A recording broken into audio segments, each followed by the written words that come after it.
ನಮಸ್ಕಾರ. ನನ್ನ ಚಾನಲ್ಗೆ ಸ್ವಾಗತ ಮತ್ತು ಸುಸ್ವಾಗತ.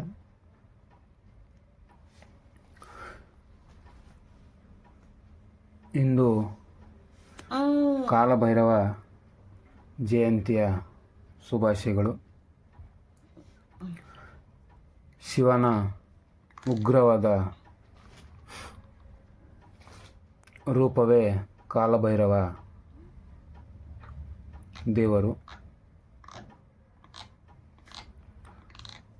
ಮಾರ್ಗಶಿರ ಮಾಸದ ಕೃಷ್ಣ ಪಕ್ಷದ ಅಷ್ಟಮಿ ತಿಥಿಯಂದು ಕಾಲಭೈರವ ಜಯಂತಿಯನ್ನು ಆಚರಿಸಲಾಗುತ್ತದೆ.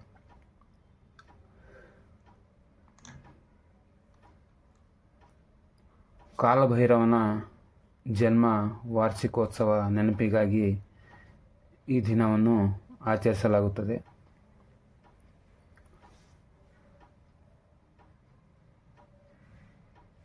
ಈ ಶುಭ ದಿನದಂದು ಕಾಲಭೈರವನ ದೇವಸ್ಥಾನಕ್ಕೆ ಭೇಟಿ ನೀಡಿ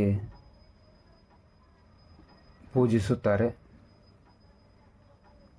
ನಕಾರಾತ್ಮಕ ಸಮಸ್ಯೆಗಳನ್ನು ಎದುರಿಸುತ್ತಿರುವವರು ಅವನ ದರ್ಶನದಿಂದ ಎಲ್ಲ ಸಮಸ್ಯೆಗಳು ಪರಿಹಾರವಾಗುತ್ತದೆ.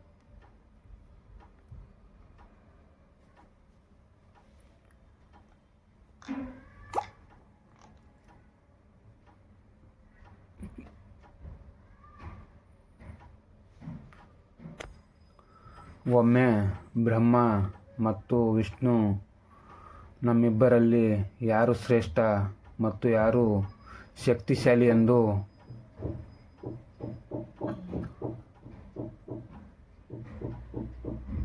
ಚರ್ಚೆಯಲ್ಲಿ ತೊಡಗುತ್ತಾರೆ.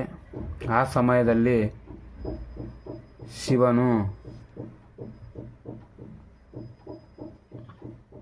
ಮಧ್ಯಪ್ರವೇಶಿಸಿ